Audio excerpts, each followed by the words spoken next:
ಆರೋಗ್ಯ ಇಲಾಖೆ ಗೈಡ್ಲೈನ್ಸ್ ನೀಡುವಂಥ ಸಾಧ್ಯತೆ ಕೂಡ ಇದೆ. ಈಗಾಗಲೇ ಆರೋಗ್ಯ ಇಲಾಖೆಗೆ ತಾಂತ್ರಿಕ ಸಲಹಾ ಸಮಿತಿಯಿಂದ ಸಲಹೆ ಕೂಡ ಬಂದಿದೆ.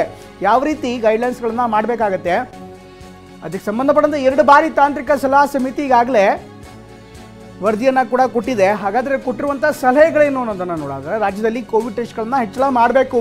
ಈಗಾಗಲೇ ಕೋವಿಡ್ ಟೆಸ್ಟ್ಗಳನ್ನು ಮಾಡಲಾಗ್ತಾ ಇದೆ. 60 ವರ್ಷ ಮೇಲ್ಪಟ್ಟವರಿಗೆ ಮಾಸ್ಕ್ ಕಡ್ಡಾಯ ಅನ್ನುವಂಥ ಮಾತನ್ನು ಕೂಡ ಹೇಳಲಾಗಿದೆ.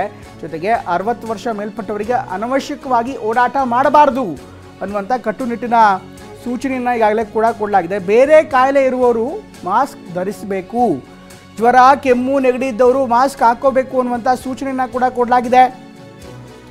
RT-PCR ಪಾಸಿಟಿವ್ ಆದರೆ ಜೆನಮಿಕ್ ಸೀಕ್ವೆನ್ಸನ್ನು ಕಳಿಸಬೇಕು.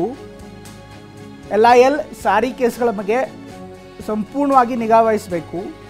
ಕೋವಿಡ್ ಲಕ್ಷಣ ಇದ್ದವರಿಗೆ ಕೋವಿಡ್ ಟೆಸ್ಟ್ ಕಡ್ಡಾಯ ಅನ್ನುವಂಥ ಸಲಹೆಯನ್ನು ಈಗಾಗಲೇ ಸೂಚನೆ ಕೊಡಲಾಗಿದೆ. ಒಟ್ಟಿನಲ್ಲಿ ಈ ರೀತಿಯಾದಂಥ ಸಲಹೆಗಳನ್ನು ಈಗಾಗಲೇ ತಾಂತ್ರಿಕ ಸಲಹಾ ಸಮಿತಿ ನೀಡಿದೆ. ಒಟ್ಟಿನಲ್ಲಿ ಕರೋನಾ ವಿಚಾರ ನೋಡ್ತಾ ಇದ್ದರೆ ಸದ್ಯಕ್ಕೆ ಆತಂಕ ಪಡುವಂಥ ಅವಶ್ಯಕತೆ ಇಲ್ಲ, ಆದರೆ ಎಚ್ಚರಿಕೆ ಇರಬೇಕು ಅನ್ನುವಂಥ ಸಲಹೆಯನ್ನು ಈಗಾಗಲೇ ತಾಂತ್ರಿಕ ಸಲಹಾ ಸಮಿತಿ ನೀಡಿದೆ.